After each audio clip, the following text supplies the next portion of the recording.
दोस्तों नमस्कार। मैं अभिनंदन यादव एशियन इवेंट न्यूज़ के लिए आज मैं आपके सामने एक विषय पर चर्चा करना चाहता हूं जो कल लोकसभा चुनाव का परिणाम आया। इस परिणाम में खासकर एक कॉन्स्टिट्यूंसी है जो प्रधानमंत्री नरेंद्र मोदी को कॉन्स्टिट्यूंसी है, उस पर मैं चर्चा करना चाहता हूं। प्रधानमंत्री नरेंद्र मोदी की कॉन्स्टिट्यूंसी है बनारस के ऊपर मैं चर्चा करना चाहता हूँ। आखिर प्रधानमंत्री नरेंद्र मोदी जब मतगणना चल रही थी पिछले 2019 में वो 4 लाख से ऊपर वोट से जीते, आखिर उनके वोट का मार्जिन क्यों घट गया और घटने का कारण क्या रहा। इस बार वो 1,66,000 वोट से जीते। में ये बहुत ही गंभीर विषय है कि प्रधानमंत्री मोदी की जो लोकप्रियता है उसमें बनारस के अंदर उनकी कॉन्स्टिट्यूंसी के अंदर क्यों कमी आ गई और कैसे कमी आ गई।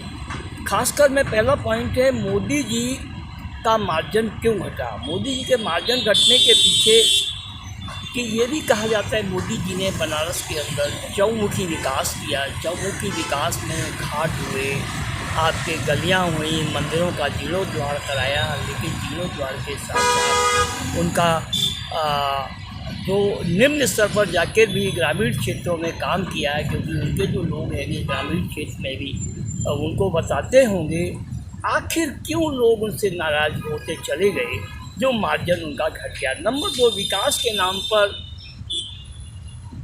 नाम पर स्थानीय लोगों में खासकर ये भी देखने आया, विकास के नाम पर जो स्थानीय लोग होते हैं कुछ उनके कार्यालय में स्थापित हो जाते हैं, चाहे वो अपर कास्ट के लोग हों, लोअर कास्ट के लोग। अब लोअर कास्ट तो मध्यम वर्गीय SC ST OBC के तो लोग, क्योंकि उस बनारस की कॉन्स्टिट्यूंसी में प्रधानमंत्री के आसपास पहुंच ही नहीं पाते हैं, क्योंकि ये भी सुनने और देखने में आया है कि वहाँ ब्राह्मण और उस तरीके के जो अपर लॉबी के लोग हैं, भूमियार ब्राह्मण हैं, वही उनके आसपास लॉबी इकट्ठी रहती है, उनके सांसद प्रतिनिधि बन जाते हैं, वही हर जगह फ़ोन करते हैं, हर जगह वो अपने अपने लोगों को उसमें लाभ पहुंचाने की कोशिश में लेते हैं। जो वोटर आता है उसको पूछते ही नहीं है।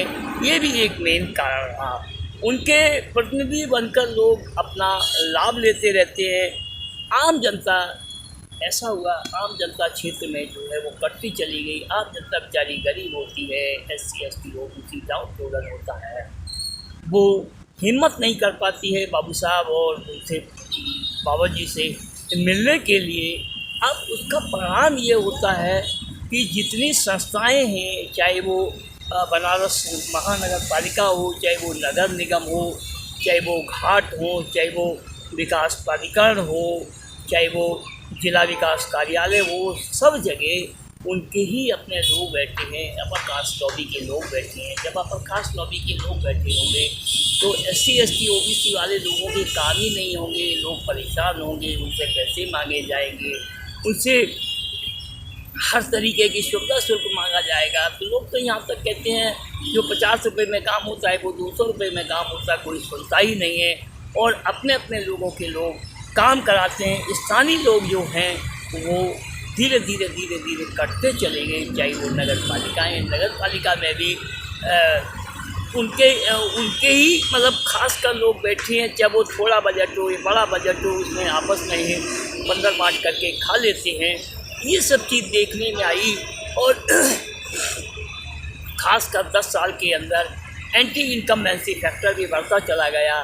बेरोजगारी, महंगाई और ये सारी चीज़ें बढ़ती चली गई। उसके ऊपर लाभार्थी योजना कोई काम नहीं कर पाई और लाभार्थी योजना कोई काम नहीं किया, और चाहे वो कन्यादान योजना हो, चाहे और योजना हो, इन सब का कोई असर नहीं आया। और ख़ासकर मेरे कहने का मतलब ये है कि आखिर लोग नाराज़ होने लगे, खासकर शहरी क्षेत्र को छोड़कर ग्रामीण क्षेत्र, शहरी क्षेत्र को छोड़कर ग्रामीण क्षेत्र में उनके प्रतिनिधियों में लोगों ने बात नहीं बनाई, उनके प्रतिनिधियों से संपर्क नहीं किया। गांव में नहीं गए, प्रधानमंत्री जो हर गांव में नहीं जा सकते, लेकिन प्रधानमंत्री बार बार गए अपने क्षेत्र में, लोगों से मिले, लेकिन प्रधानमंत्री भी इतना बड़ा पद होता है कि हर जगह वो नहीं पहुंच पाता, हर आदमी प्रधानमंत्री से डायरेक्ट नहीं मिल पाता है, तो उसका असर चुनाव में देखने को मिला। उसका असर चुनाव में ये देखने को मिला, प्रधानमंत्री का जो मार्जिन है वो घटता चला गया। जो 4 लाख से जीतने वाले प्रधानमंत्री थे वो 1,66,000 पे आ गए। यानी जानकार लोग तो ये भी कहते हैं प्रशासन ने प्रधानमंत्री को जितवाया है, और नहीं तो प्रधानमंत्री का मार्जिन घट के 50,000 तक भी आ जाता है, क्योंकि अजय राय और एंटी इनकम्बेंसी फैक्टर इतना ज़बरदस्त काम कर रहा था, इंडिया गठबंधन का फैक्टर इतना ज़बरदस्त काम कर रहा था। आखिर ये चिंता का विषय है प्रधानमंत्री की लोकप्रियता घटी, और आखिर क्या कारण रहे जिसकी वजह से मार्जिन घटा, ये तो प्रधानमंत्री ही और उनकी टीम ही क्षेत्र की समीक्षा करेगा। ये देखना होगा आगे प्रधानमंत्री इसको किस रूप में लेते हैं।